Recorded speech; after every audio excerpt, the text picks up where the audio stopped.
Muy buenos días, soy Marcela Vélez y desde Londres comento con ustedes las noticias que deben saber para comenzar el día. Bienvenidos a Primer Click de Diario Financiero. Muy buenos días, es miércoles 14 de mayo, bienvenidos a Primer Click. Donald Trump sorprende desde Arabia Saudita, el dólar cae con fuerza y la atención del mercado vuelve a la Reserva Federal. Bienvenidos, los titulares esta mañana son capturados por la agenda del presidente estadounidense Donald Trump en Arabia Saudita. Han habido muchos anuncios, algunos bastante sorprendentes, pero antes de irnos más hacia la geopolítica, revisemos qué está pasando en los mercados. Tenemos a esta hora los futuros de Wall Street esforzándose por marcar una apertura al alza. Cuando comenzó la sesión europea, los futuros estaban ligeramente en territorio negativo, se tomaban una pausa desde ese rally de los últimos días que ha hecho que el S&P 500 recupere todas las pérdidas que había acumulado desde inicios de año. Ya con el S&P 500 en territorio positivo, vemos que el mercado se toma el escenario con algo de más calma. A esta hora tenemos al Nasdaq, al S&P 500 alineados con un alza de apenas 0,09%. Mientras las acciones europeas tienen más bien una sesión algo negativa, el Stoxx 600 cae 0,24%. La sesión en Asia tuvo un importante componente tecnológico. El índice regional subió 1,56%, lo hizo con un fuerte impulso desde Hong Kong. El Hang Seng ganó más de 2% en la sesión, impulsado por los positivos resultados de la China Tencent. La empresa tecnológica china vio saltar sus utilidades, atribuyó el salto a su área también de despliegue de inteligencia artificial y sobre todo a su división de videojuegos. Pero el protagonista sin duda es el dólar. La divisa estadounidense tuvo ayer su mayor caída en 3 semanas y esta mañana extiende las pérdidas y vaya que lo hace con fuerza. El índice global de la divisa pierde 0,50%. Vemos que el dólar vuelve a transar en los niveles que teníamos la semana pasada, previo al anuncio de ese acuerdo temporal entre Estados Unidos y China. Hay varios factores influyendo en esta caída de la divisa estadounidense.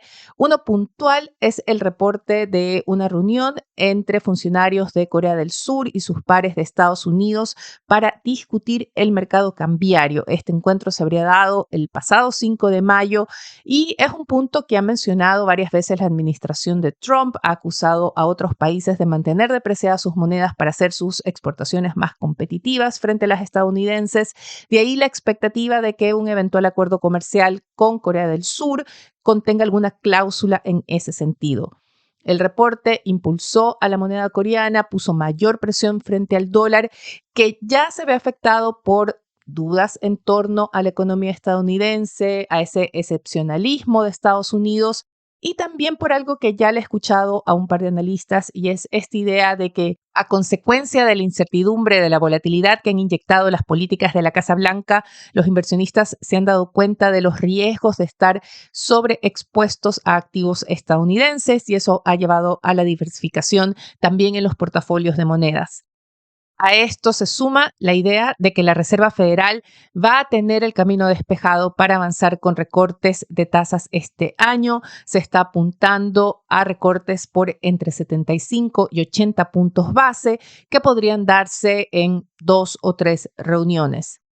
Esta idea tomó fuerza ayer después del reporte de inflación de abril que mostró un alza de la inflación menor a la prevista por el mercado. Tuvimos una variación mensual de 0,2% cuando se esperaba un 0,3%. Y la tasa de inflación a 12 meses bajó de 2,4% que había registrado en marzo a 2,3% en abril. La tasa de inflación subyacente se mantuvo en 2,8%. Por ahora, el impacto del alza de aranceles a los productos chinos parece contenido. Se va a poner mucha atención en las cifras de ventas de retail que se publican mañana. Hay la idea de que esto mermó el consumo y eso fue lo que ayudó a contener el impacto inflacionario, pero al mismo tiempo esto despierta dudas respecto al estado de la economía estadounidense. Hay varias señales que apuntan a una desaceleración en el corto plazo, reportes de caídas en los índices de confianza de las pymes, de los negocios independientes, reportes de que, por ejemplo, el gobierno estadounidense va a comenzar a cobrar las deudas en los créditos estudiantiles. Muchos estadounidenses tuvieron una moratoria, algunos decididamente dejar de pagar bajo la idea de que iba a haber una condonación de deudas, pues ahora el gobierno de Estados Unidos sale a cobrar estos créditos y esto definitivamente va a tener también un impacto en el presupuesto disponible de los consumidores estadounidenses. De ahí la idea de que si la inflación se mantiene controlada, la Fed va a poder avanzar con recortes de tasas de interés. Eso sí, se comienza a postergar el inicio de estos recortes hacia el tercer trimestre, debido a que se espera todavía que haya un repunte inflacionario producto de los aranceles que siguen vigentes para los productos chinos, ya no 145%, pero sí entre 30 y 34%, y también la idea de los aranceles que entrarían en vigor a partir del 2 de julio, una vez concluya esta pausa de 90 días que se anunció para negociar acuerdos comerciales. En la agenda de hoy no hay muchas cifras económicas, tendremos algunos datos sobre tasas de créditos hipotecarios en Estados Unidos, así que Wall Street va a prestar más atención a las declaraciones que puedan dar los banqueros centrales. Tenemos a 3 en agenda: la presidenta de la Fed de San Francisco, Mary Daly, tenemos también a 2 gobernadores de la Fed y miembros del Comité de Política Monetaria, Philip Jefferson y Christopher Waller, pero la atención de Wall Street se va a concentrar mañana en una conferencia que tiene agendada Jerome Powell, el presidente de la Fed. El título de la conferencia no tiene mucho que ver con el escenario económico actual, pero de todas formas los inversionistas van a seguir con atención cualquier señal que pueda dar Powell. Vayamos ahora a la fuente de los titulares de esta mañana y es Riad, la capital de Arabia Saudita. El presidente Donald Trump cumple con su segundo día de visitas, una gira que ha comenzado de forma muy pomposa, con muchos lujos, cenas, etcétera. Se anunciaron ya planes de inversión de Arabia Saudita con firmas estadounidenses en Estados Unidos por en torno a unos $600.000 millones, aunque algunos analistas apuntan a que los acuerdos anunciados en realidad alcanzan los $300.000 millones. En todo caso, la administración de Trump se lo nota como una victoria. Y hay anuncios también de acuerdos entre Arabia Saudita y empresas estadounidenses, sobre todo tecnológicas. Nvidia, Amazon, Cisco, AMD cierran acuerdos para proveer de semiconductores e infraestructura para inteligencia artificial a empresas de Arabia Saudita. Pero la sorpresa geopolítica llegó esta mañana cuando Trump anunció la suspensión de las sanciones contra Siria. Lo hizo tras una reunión de media hora bilateral con el presidente de ese país, Ahmed al-Shara. Recuerden, él es el líder rebelde, militante o guerrillero, cualquiera sea la calificación que le quieran poner en español, que logró unir a las fuerzas que derrocaron al exdictador sirio Bashar al-Assad.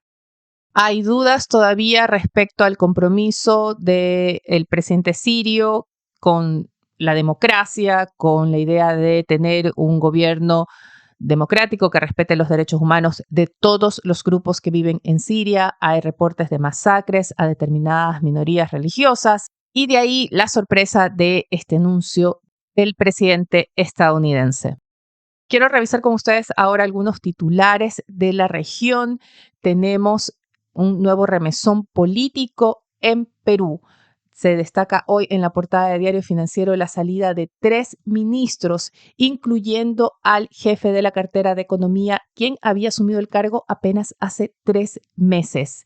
Pero sin duda el titular regional es el homenaje que hacen varios mandatarios políticos a la figura de Pepe Mujica, el expresidente uruguayo, líder de la izquierda progresista de la región. Falleció ayer a los 89 años. Diario Financiero abre su edición de hoy con un anuncio y es los planes del gobierno para la construcción de un metro al aeropuerto. Tendría una inversión de unos $300 millones. También en la portada se destaca la visita y la reunión del presidente Gabriel Boric con su par de China, Xi Jinping, en un contexto en que hay mucha tensión respecto a los esfuerzos de China por ir sellando alianzas en medio de sus negociaciones o conflicto, como lo quieran ver, con Estados Unidos. En un tema más local, se destaca también en la edición de hoy el duro informe del Consejo Fiscal Autónomo que advierte de un deterioro fiscal permanente en el país.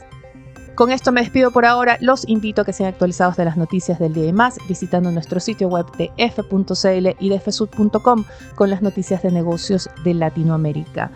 Suscríbanse en cualquiera sea la plataforma que estén escuchando este podcast y pasen la voz, nos van a ayudar a crecer. Gracias desde ya, les deseo que tengan un buen día. Nosotros nos reencontramos mañana.